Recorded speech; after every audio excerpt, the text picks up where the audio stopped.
कभी सोचा है, हमारी आंखें ये सिर्फ शरीर का एक हिस्सा नहीं है। ये तो एक कमाल का जीता जागता इंस्ट्रूमेंट है, जिसकी वजह से हम इस रंग बिरंगी दुनिया को देख पाते हैं, इसका अनुभव कर पाते हैं। फिर क्या कहते हैं, चले एक सफर पर, प्रकाश के इस सफर पर, और समझें कि देखने का ये जो चमत्कार है ये आखिर होता इस कैसे। सफर में ना हम 5 पड़ावों से गुजरेंगे। पहले देखेंगे कि हमारी आंख एक कैमरे की तरह काम कैसे करती है। फिर ये समझेंगे कि कभी-कभी दुनिया धुंधली क्यों दिखने लगती है और इसे ठीक कैसे किया जाता है। इसके बाद हम प्रकाश के रंगों का जादू देखेंगे, प्रिज्म और इंद्रधनुष के जरिए। और आखिर में बात करेंगे देखने के सबसे बड़े तोहफे के बारे में। चलिए शुरू करते हैं अपना सफर। सबसे पहले देखते हैं कि एक बिल्कुल ठीक ठाक सेहतमंद आंख के अंदर रोशनी का रास्ता होता कैसा बस है। यूं समझिए कि हमारी आंख एक तरह का जीता जागता बायोलॉजिकल कैमरा है। इसका काम है रोशनी को पकड़ना और उससे ऐसी तस्वीरों में बदलना जिसे हमारा दिमाग समझ सके। सवाल तो यही है कि ये सब होता कैसे है ना? अच्छा, तो रोशनी के इस सफर का पहला स्टॉप है कॉर्निया। ये हमारी आंख के ऊपर की पारदर्शी परत है, एक खिड़की की तरह। जैसे ही लाइट इस पर पड़ती है ना, कॉर्निया उसे हल्का सा मोड़ देता है, बिल्कुल वैसे ही जैसे पानी के गिलास में डूबी हुई पेंसिल मुड़ी हुई दिखती है। यहीं से फोकस करने का काम शुरू हो जाता है। कॉर्निया से गुजरने के बाद लाइट पहुंचती है क्रिस्टलीय लेंस तक। अब देखिए, इस लेंस की सबसे कमाल की बात यह है कि ये शीशे की तरह सख्त नहीं है। ये तो लचीला है, जिंदा है। ये अपना आकार बदल सकता है, फोकस को एडजस्ट कर सकता है, और इसी वजह से हम पास की किताब भी पढ़ पाते हैं और दूर के तारे भी साफ साफ देख पाते हैं। और अब रोशनी की यात्रा का फाइनल डेस्टिनेशन, रेटिना। इसे आंख के पीछे का पर्दा या स्क्रीन समझिए, बिल्कुल कैमरे के सेंसर की तरह। ये लाखों लाइट सेंसिटिव सेल्स से बना है। जैसे ही फोकस्ड लाइट इस पर पड़ती है, ये सेल्स एक्टिव हो जाते हैं और ज़ैप इलेक्ट्रिक सिग्नल बना देते हैं। तो मतलब कॉर्निया और लेंस दोनों एक टीम की तरह काम करते हैं। इनका मकसद रेटिना पर दुनिया की एक शार्प लेकिन उल्टी तस्वीर बनाना। हाँ, उल्टी।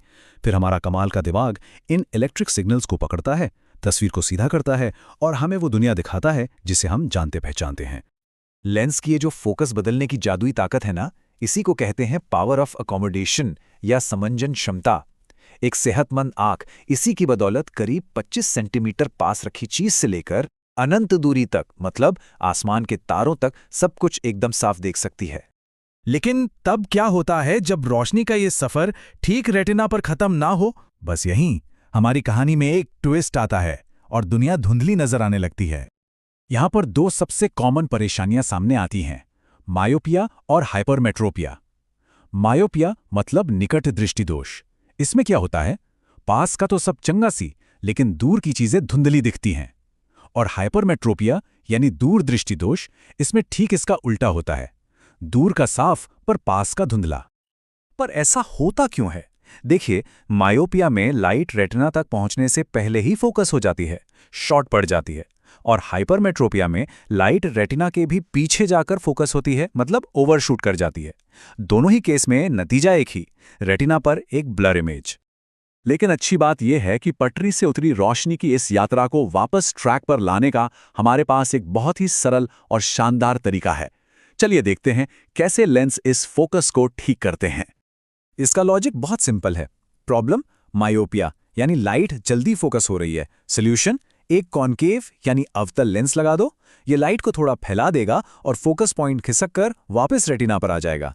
दूसरी तरफ प्रॉब्लम हाइपरमेट्रोपिया यानी लाइट देर से फोकस हो रही है। सॉल्यूशन, एक कॉन्वेक्स यानी उत्तल लेंस लगा दो। ये लाइट को थोड़ा और सिकोड़कर फोकस को आगे खींच लेगा, सीधा रेटिना पर। तो ठीक है, हमने ये तो समझ लिया कि आंखें कैसे काम करती हैं। अब जरा रोशनी के एक और जादुई पहलू को देखते हैं, उसके छुपे हुए रंगों को। ये रंग तब सामने आते हैं जब रोशनी किसी पारदर्शी चीज से गुजरती है। इस कमाल की घटना को कहते हैं डिस्पर्शन ऑफ लाइट यानी प्रकाश का विक्षेपण। होता क्या है कि जब सफेद रोशनी, मान लीजिए सूरज की किरण, एक कांच के प्रिज्म से गुजरती है तो वो धीमी होती है और मुड़ जाती है। पर असली जादू तो ये है कि सफेद रोशनी में मौजूद हर रंग अलग अलग एंगल पर मुड़ता है और बस सारे रंग बिखर जाते हैं, अलग अलग हो जाते हैं। और ये कोई छोटी मोटी बात नहीं थी, ये क्रांतिकारी खोज थी। इसी से सर आइजैक न्यूटन ने ये साबित किया कि सफेद रोशनी असल में कोई एक रंग नहीं, बल्कि 7 अलग अलग रंगों का मिक्सचर है। और कमाल की बात यह है कि उन्होंने सिर्फ रंगों को तोड़ा ही नहीं, उन्होंने एक दूसरा प्रिज्म उल्टा रखकर उन सारे रंगों को वापस जोड़कर सफेद रोशनी भी बना दी। क्या बात है। और बस यहीं से हमें जवाब मिलता है कि इंद्रधनुष कैसे बनता है। इंद्रधनुष और कुछ नहीं बल्कि प्रकृति का अपना ग्रैंड शो है, डिस्पर्जन का एक विशाल प्रदर्शन। जरा सोचिए, बारिश के बाद हवा में पानी की लाखों नन्ही नन्ही बूंदें तैर रही होती हैं।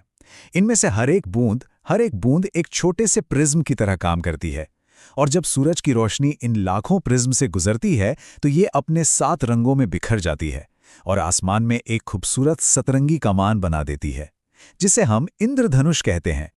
तो हमने रोशनी के इस कमाल के सफ़र को देखा कि कैसे वो हमारी आंखों के अंदर आकर दुनिया की तस्वीर बनाती है और कैसे आसमान में इंद्रधनुष रचती है। ये जो देखने की क्षमता है ना, यही तो असल तोहफा है, दृष्टि का उपहार। तो चलिए इस सफ़र के आखिर में इसी तोहफे को किसी और तक पहुंचाने के एक बहुत ही पावरफुल आइडिया पर बात करते हैं।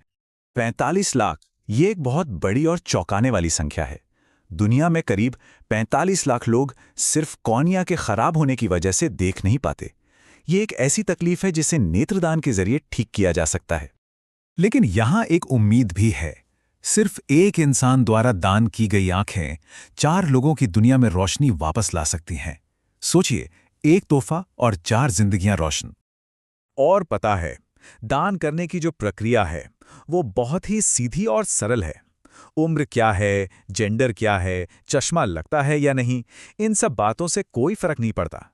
ये बस 10-15 मिनट का एक सिंपल सा प्रोसीजर है जिसे मृत्यु के 4 से 6 घंटे के अंदर करना होता है। तो हम इस पूरी चर्चा को एक सवाल पर खत्म करते हैं।